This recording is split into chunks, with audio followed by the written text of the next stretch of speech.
नमस्कार। एक बार फिर आप सभी का स्वागत है आपके अपने यूट्यूब चैनल मैथ्स क्लास में, जिसमें हम गणितीय प्रश्नों को हल करते हैं। आज कक्षा 9वीं के अध्याय 3 घातांक से प्रश्नावली 3 के 5वें प्रश्नों को हम हल करेंगे, जिसमें कहा गया है कि इन संख्याओं को, जो दिए गए प्रश्न की संख्याएं हैं, उनको दशमलव के रूप में लिखना है। ये दशमलव के रूप में लिखने से पहले हम इसी प्रकार के प्रश्न जो हैं पीछे हल कर चुके हैं। ये आपका 6वां प्रश्न है। 5वें प्रश्न को हमने हल किया था, तो 5वें प्रश्न में हमने दशमलव जो संख्याएं दी गई थी उनको मानक रूप में देखना सीखा था। अभी यहाँ पर जो हमें संख्या मिली हुई है, इसको दशमलव रूप में लिखने के लिए देखना है। सबसे पहले हम कुछ मेथड समझ लेते हैं। जैसे कि मान लीजिए हमारे पास संख्या 123 है और यहाँ पर 10 का घात ऋण 3 है, ठीक है। और इसी 123 को हम ऐसा लिखते हैं 10 का घात 3। तो अंतर क्या होगा? तो देखिए, 10 का घात ऋण 3 है, तो यहाँ से जब हम यहाँ से घात हटाते जाएंगे, ये ऋण को हटाते जाएंगे, तो ये कुछ इस प्रकार से बनते जाएगा। जैसे कि यहाँ पर हमने ऋण 2 कर देना है इसको। 10 का घात ऋण 2 किए तो दशमलव के बाद एक संख्या बढ़ गई। यदि हम इसको इस प्रकार से करके रखें, 10 का घात ऋण 1 किए तो दशमलव के बाद 2 संख्याएं बढ़ गई, क्योंकि यहाँ दशमलव के बाद 3 है, दशमलव की ओर खिसकते जाएंगे। और वैसे ही यदि हमने यहाँ पर ये कर दिया तो क्या बन जाएगा? 10 का घात, यहाँ से 10 हट ही जाएगा, क्योंकि यहाँ पर हमने 10 तो ऋण 1 ले ही लिया है, ठीक है। तो इस प्रकार से ये उल्टा होते जाता है। मतलब यहाँ से ऋणात्मक घात को हम कम करते जाते हैं। 3 के बजाय 2 किए, दशमलव 1 स्थान खिसक जाएगा, और मतलब जो संख्या है वो दशमलव के 1 स्थान की ओर चले जाएंगे। यदि हमने 2 अंकों को कम किया तो 2 दशमलव की ओर खिसक जाएंगे। देखिए, यहाँ दशमलव नहीं था, जबकि यहाँ पर 1 दशमलव के बाद 1 संख्या हो गई, यहाँ पर दशमलव के बाद 2 संख्या, और यहाँ पर पूरे के पूरे संख्याएं दशमलव के बाद चली गई। वैसे ही यदि 10 का घात 3 है, देखिए दोनों घात में अंतर समझिएगा। यहाँ ऋण 3 है, तो ऋण 3 में से ये ऋणात्मक संख्याओं को हम कम करते जाएंगे, तो यहाँ दशमलव की ओर हम खिसक जा रहे हैं। लेकिन यदि यहाँ से हम करेंगे तो दशमलव जो है उससे हम हटते जाएंगे, और यहाँ पर हो जाएगा 1 जीरो को हमने बढ़ा देना है, 10 का घात 2 हो गया। और यदि हम इसमें से 2 जीरो बढ़ाएंगे तो 10 का घात हो जाएगा 1, और यदि हम 3 जीरो बढ़ा देंगे तो ये 10 पूरा घात हट जाएगा। तो इसका मतलब ये है कि धनात्मक घात को हम कम करते जाते हैं तो जीरो बढ़ते जाता है, और ऋणात्मक घात को हम जैसे कि ऋणात्मक 3 से ऋणात्मक 2, ऋणात्मक 1 की ओर जाते जाएंगे तो दशमलव बढ़ते जाएंगे, दशमलव के बाद की संख्याएं बढ़ती जाएंगी। तो ये कॉन्सेप्ट है, इसको आप अच्छे से समझ लीजिएगा। जहाँ समझ नहीं आया है रिवाइंड करके एक बार देख लीजिए। इसी के अनुसार हम यदि पहला प्रश्न को हल करेंगे तो यहाँ पर क्या है? ऋण 6 है।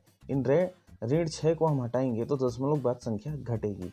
मतलब सीधी सी बात है कि यहाँ जैसे 5.02 गुणित 10 का घात ऋण 6 लिखा हुआ है, तो इसको हम सीधा सीधा क्या लिख सकते हैं? देखिए, ऋण 6 है यहाँ पर, तो दशमलव यहाँ कितनी संख्या है? 5 है। मैं इसको थोड़ा स्टेप बाय स्टेप बता देता हूँ कि जैसे कि अब दशमलव को हम आगे की ओर ले आए, मतलब 502 हो गया, तो यहाँ पर क्या हो जाएगा? 10 का घात ऋण 5 हो गया, क्योंकि ये दशमलव के पहले जो संख्या थी वो दशमलव के भीतर की ओर चली गई। तो इसमें से ये 5 है, यदि दिख नहीं रहा होगा तो 5 ऋण 0.2 गुणित 10 का घात ऋण 6 है। ये 5 को दशमलव के पहले था, इसको दशमलव के बाद लाए, तो यहाँ जो ऋण 6 था वो क्या बन गया? ऋण 5, और यहाँ से ये पीछे की ओर आ गया। अब इसको और आगे हम लेके जाते हैं, कितने स्थान तक? तो 5 स्थान तक। तो 0.1, 2, 3, 4, 5 और 502 ये हम लिखेंगे, तो यहाँ से हमारा जो पूरा जो दशमलव है वो हट जाएगा, और ये हमारा उत्तर हो जाएगा इसके लिए। ठीक है, समझ में आ गया होगा? नहीं आया होगा तो एक बार फिर इस वाले सेक्शन को देख लेंगे, फिर आपको ये आसानी से समझ में आ जाएगा। हम यहाँ से क्या कर रहे हैं? ऋणात्मक घात को हटा रहे हैं, तो ये जो संख्या बाहर की ओर है उसको दशमलव के भीतर लाते जाएंगे। वैसे ही दूसरा प्रश्न है। दूसरा प्रश्न में क्या है? 7 गुणित 10 का घात ऋण 8 है। अब इसमें से यदि हमको दशमलव की ओर लाने के लिए कहा गया है, देखिए 7 के पीछे कुछ नहीं है, तो हम दशमलव अपनी मर्जी से लगा सकते हैं, और इसको 7 को इस दशमलव के पीछे लेके जाना है। ठीक है, तो कितने स्थान तक लेके जाना है? 8 स्थान तक। दशमलव कीजिए, 1, 2, 3, 4, 5, 6, 7 और ये 8 स्थान तक ये चला गया। एकदम सिंपल है। क्या किया हमने? यहाँ जो संख्याएं हैं, ये जो दशमलव के पहले कुछ नहीं था यहाँ, तो हमने दशमलव अपने मन से बना दिया, कोई दिक्कत नहीं, बना सकते हो आप। और 10 का घात ऋण 8 है, तो इसको दशमलव के पीछे लाएंगे कितने स्थान पर 8, तो ये तो 7 को हमने 8वें स्थान पे लिखा, लेकिन इसके बीच में क्या संख्याएं डालेंगे, तो 0 डालेंगे।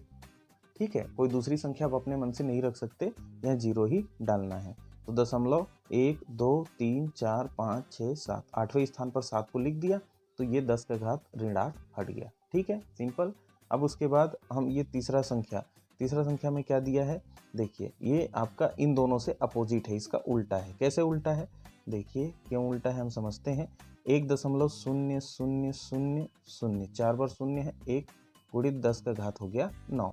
यहाँ पर जो घात था ऋण था, यहाँ पर जो घात था ऋण था, यहाँ पर जो घात है धन।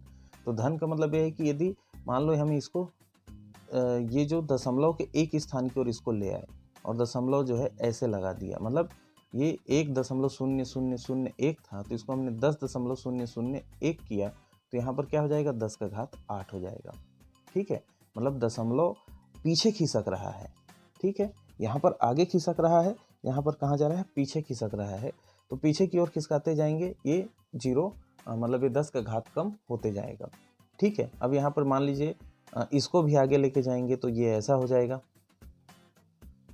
तो यहाँ पर क्या बन जाएगा, 10 का घात 7। इसी प्रकार से इसको 7 स्थान आगे लेके जाएंगे, तो ये तो समझ लीजिए 1 2 3 4 5 6 7, तो ये आपका फाइनल आंसर है इसके लिए।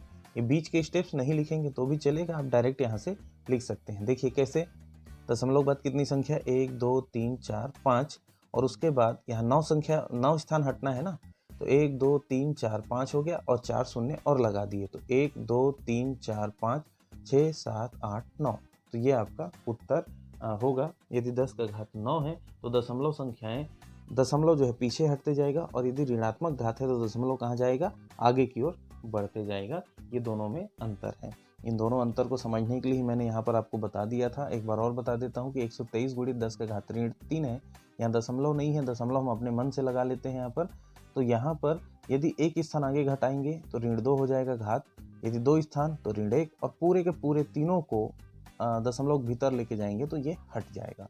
मतलब यहाँ पर क्या हो रहा है, दशमलव के बाद की संख्याएं बढ़ रही हैं, और यहाँ पर आप देखेंगे तो 0 बढ़ रहा है, मतलब दशमलव के आगे की संख्याएं बढ़ रही है। कहने का मतलब दशमलव यहाँ था, हमने 10 का घात 2 कर दिया तो दशमलव यहाँ चला गया, अब यदि इसको भी हटा दिए तो दशमलव यहाँ पर चला गया।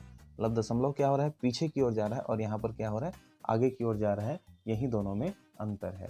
तो उम्मीद है ये मेथड, ये विधि, या इस प्रकार से जो दशमलव हटाना या लगाना है, ये आपको समझ में आया होगा। यदि फिर भी कुछ समझ में नहीं आया है, डाउट है, कोई प्रश्न है, कोई सुझाव है, तो हमको कमेंट करके ज़रूर बताइएगा। तब तक साथियों अपना ख्याल रखिए, स्वस्थ रहिए, मस्त रहिए, गणित बनाते रहिए। धन्यवाद।